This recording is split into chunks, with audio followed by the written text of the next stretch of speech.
We have school tours here. You do? And one of the questions that we Uh-huh. get a kick of asking the children, what did they do with their cereal boxes and their cans when they were finished? Yeah. Oh, the sanitation comes. There was no There was no sanitation. sanitation. But the big thing is there was no cereal boxes or cans, and That's they don't even right. realize it. So there was no recycling. There was no recycling. That's There was no. easy. So, and what did they? What? Believe it or not, they threw a lot out the window. They did, and that's why Did today, they? if there's any digging done, they will find plates. That's how they find all of it because So they would throw it out and Yeah. then bury it, or just throw it out? they would throw it out. Somebody would even either bury it or come along and or That's eventually the ground. Very poor Yeah. sanitation. Oh, they Filthy. they really didn't clean either. They Oh, my- really believed that you would wash away Oh no. what protected you. They Really? Yeah. So how did they keep their clothes clean? Those they washed probably down by the water.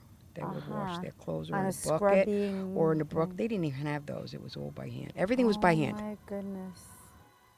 This room is, I think the lady of the house would come down here on a regular basis. And I think, she was like cracking the whip. She was she was like a little bit of a toughie because she came from a family that had a lot of money and, she was used to being like a boss. So basically she would come down here and check to see that everything was kept clean and in order. And the husband had absolutely nothing to do with this room. He was just he was the man of the house. But she would come down here and check to see. Now, she had someone under her, and that person was responsible to her, okay? As I said, everything was done for them, but she would overlook she'd write out the menus for the week. So basically, this was, a very hot room. A lot of work was being done here. And basically, the sad thing is that they kind of looked at the servants as really like, except for the ones that personally dressed them or took care of the children, the ones that kind of took care of the grounds and the food, they kind of looked down upon them. So if anything happened to them, they just had the family come and take them away, or they would just bury them somewhere on the grounds. They didn't really feel like these people mattered because they were kind of like beneath them. Basically, they were good to the servants, but, you were a servant, you were looked upon in a very low way. Now, when I first came into the house, and then I walked up to the top of the stairs, I saw someone falling down and hitting their head, against here, actually right here to be exact. And there's actually a spirit right here. I felt it was a girl who was thrown down probably about 18, 17, 18, 16, like that. She bled to death and was, buried and like that. She was murdered by, honestly, I feel it was the man of the house who was kind of messing with her. She was pregnant and he didn't want that to come out, and she was going to say something. She was, I believe, Scottish or Irish, and very beautiful girl, like with either like blonde or strawberry blonde hair, and he really loved her. But, this was not allowed in those days, it was done, but, weren't supposed to do it, you know what I mean? And so he just killed her. That's what they did in those days. Women were just objects, chattel, and you could do whatever you want and get away with it. There was no problem. It was a social place, but it was a workplace because every single day, every minute of the day, you had to do something. You had to get food together. You had to go out and get food. You had to cook food. You had to chop food up. You had to make clothes. You had to mend. There was so much to do. It was never ending. So It was really not like we have, video games or let's go home and do our nails. It was like work. Like if you look at the kitchen, it's very practical. It's all about work.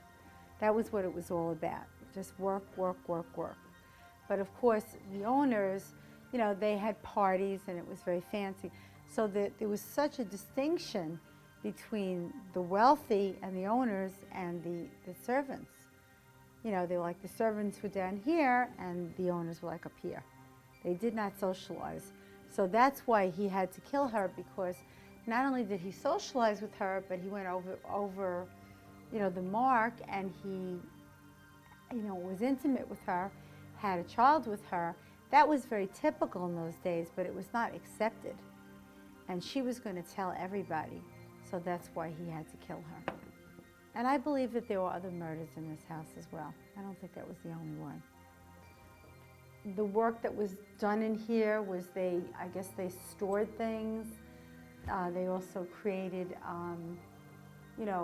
certain kinds of food dishes and spices and things, and again, storage. But also anywhere where there was a room where they could do something private. All kinds of nookie things went on around here. I also believe that there was a couple of murders that went on in this room. And it could have been women and it could have been men, and it was slaves. If they got out of hand, if the owners had sex with them and then decided that they didn't want them around anymore, they would just kill them, like that or whatever. They were able to do anything they wanted to do. Most of the killings were done either by being thrown down the stairs, taken out in the woods and shot, or beaten to death, or knifed. Like they would cut their throat and they would bleed to death. That was how they would kill people. That's what I see about this room. It's very low, so I have to sink down. You said you feel at home here. You feel like this is your home. I do. What do you mean by that? This house and the land is so peaceful that there is no place, nothing, you wouldn't be afraid of anything here. Everything is so calm and serene. It is. You don't hear a lot of plane traffic. You'll hear boats. You can hear a train whistle from over in Perth Amboy. It's like another world. It is. You go inside, there's no televisions, there's no music, there's no screaming. It's very quiet and peaceful, and you feel like you were there when all this was going on, and it's so interesting and comfortable. You feel like you belong have here. the grounds. Everything is just, it's like a place of tranquility and peace. Watch for part 2 of our special visit to the Spirits and Spirits event at the Conference House. It will be a night of psychic reading, healings, and ghostly messages for the dearly departed, and we will be capturing everything on tape. So if our resident ghosts wish to communicate messages to us, my crew and I will be right there to capture it firsthand. Watch Alexandra's Psychic Eye as we bring you exciting new paranormal segments each week. In the meantime, remember, you are all in a state of grace, so continue to work on you. This is Alexandra for Alexandra's Psychic Eye. See you next time.